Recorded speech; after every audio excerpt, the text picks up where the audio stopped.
नमस्कार, आप देख रहे हैं डीपी के न्यूज। मैं हूं आपके साथ अदिति। पिछले 2 महीने से हजारों किसान दिल्ली सीमा पर डटे थे और आज उसका फैसला आ गया है। सुप्रीम कोर्ट ने तीनों कृषि बिलों पर रोक लगा दी है। कोर्ट ने सुनवाई के दौरान सख्ती बरती, कभी केंद्र सरकार को फटकार लगाई तो कभी किसानों को फटकार लगाई। अब जब सुप्रीम कोर्ट ने फैसला सुना दिया है तो किसके पक्ष में कितनी राहत है, आइए नजर डालते हैं। सुप्रीम कोर्ट के इस फैसले से सरकार को क्या राहत मिली? किसानों और सरकार के बीच करीब 8 राउंड की वार्ता हुई, लेकिन कोई ठोस नतीजा नहीं निकल पाया। साथ ही कई मौकों पर दोनों पक्षों में सख्ती देखी गई। ऐसे में अब जब सुप्रीम कोर्ट की कमेटी बनी है तो सरकार किसानों के बीच हुआ गतिरोध टूटेगा और किसी निर्णय की ओर आगे बढ़ते दिखेंगे।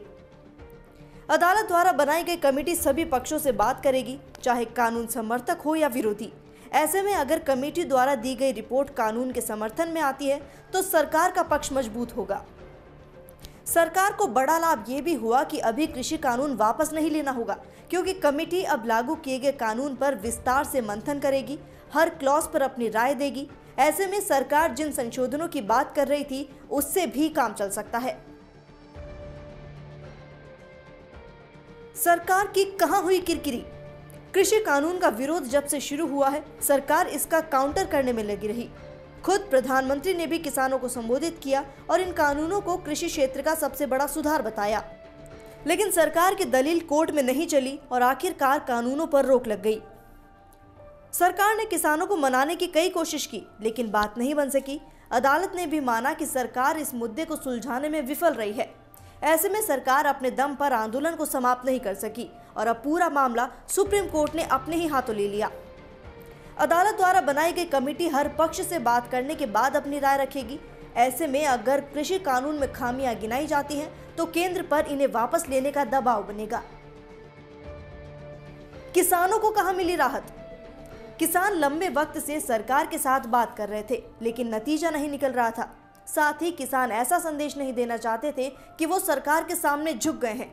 अब जब अदालत ने इसमें दखल दिया है तो कमेटी की रिपोर्ट और अदालत के आदेश के हिसाब से आंदोलन अंत की ओर बढ़ सकता है। ऐसे में सरकार के दबाव में आए बिना भी किसान अपना आंदोलन खत्म कर सकते हैं। जिस कमेटी का गठन किया गया है वो मुख्य रूप से किसान संगठनों से बात करेगी। इनमें पक्ष और विपक्ष दोनों ही साथ होंगे। ऐसे में मुख्य रूप से किसानों की बात सुनी जाएगी, जिन पर सीधे रूप से इन कानूनों का असर होना है। सुप्रीम कोर्ट ने भी सुनवाई के दौरान टिप्पणी की कि अब तक कानूनों के पक्ष में उनके सामने कोई याचिका नहीं आई है। किसानों की कमी कहां रही? किसान संगठन लंबे वक्त से कानून वापसी की अपील कर रहे हैं। सरकार के संशोधन और कमेटी के प्रस्ताव को वे ठुकरा चुके थे, लेकिन अब जब सुप्रीम कोर्ट ने सख्ती से कमेटी बनाने और हल निकालने की बात कही है तो किसान संगठनों को अपनी जिद छोड़कर कमेटी के सामने जाना ही होगा।